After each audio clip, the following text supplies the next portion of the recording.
Perenungan kita diambil dari 2 Korintus 1 ayat 21 hingga 22. Sebab Dia yang telah meneguhkan kami bersama-sama dengan kamu di dalam Kristus adalah Allah yang telah mengurapi, memeteraikan tanda miliknya atas kita, dan yang memberikan Roh Kudus di dalam hati kita sebagai jaminan dari semua yang telah disediakan untuk kita. Iman adalah jaminan atas hal-hal yang kita harapkan. Iman menolong kita untuk merasa puas meskipun kita belum menerima kebahagiaan yang masih jauh di masa depan. Seorang percaya telah mencicipi betapa indahnya Allah di dalam Kristus. Oleh karena itu ia mengerang demi menikmati Dia sepenuhnya. Adapun iman, dalam setiap segi memiliki kepastian atas penggenapan nyata, walaupun belum seindah nanti. Di dalam iman, seorang percaya sabar menunggu penggenapannya berdasarkan jaminan iman ini. Selama Allah memberikan tugas tertentu untuk dikerjakan di dunia ini. Memang benar ia mengalami kesulitan dan ditekan oleh hasrat hatinya. Namun ia akan setia menunggu.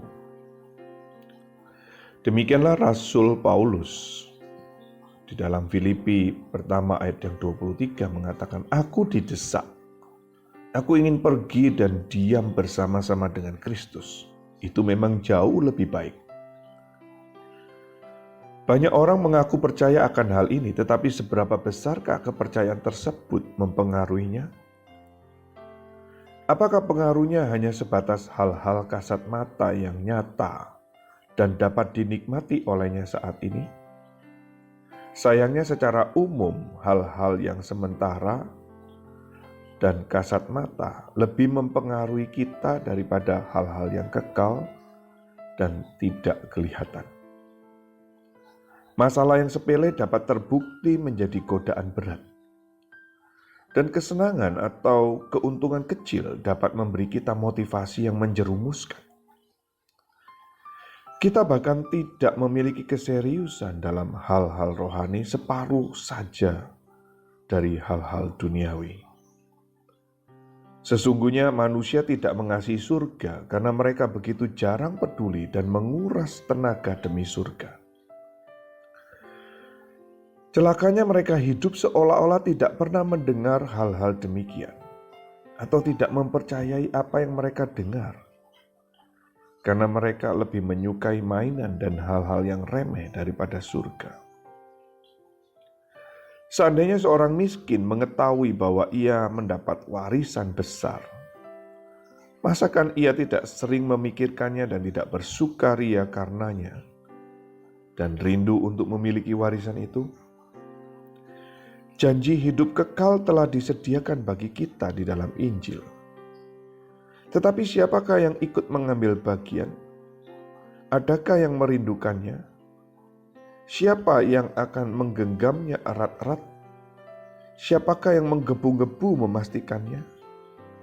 Siapakah yang memiliki hasrat mendatangi dan melihatnya sendiri? Saudara-saudara, kiranya saya dapat melebur dan menjadi satu dengan Kristus. Sebab semua harapan ini hanya sedikit saja pengaruhnya atas kita. Maka ini tanda bahwa kita tidaklah lebih mengasihi hal-hal tersebut di hati kita. Tulisan daripada Thomas Manton yang hidup 1620 hingga 1677.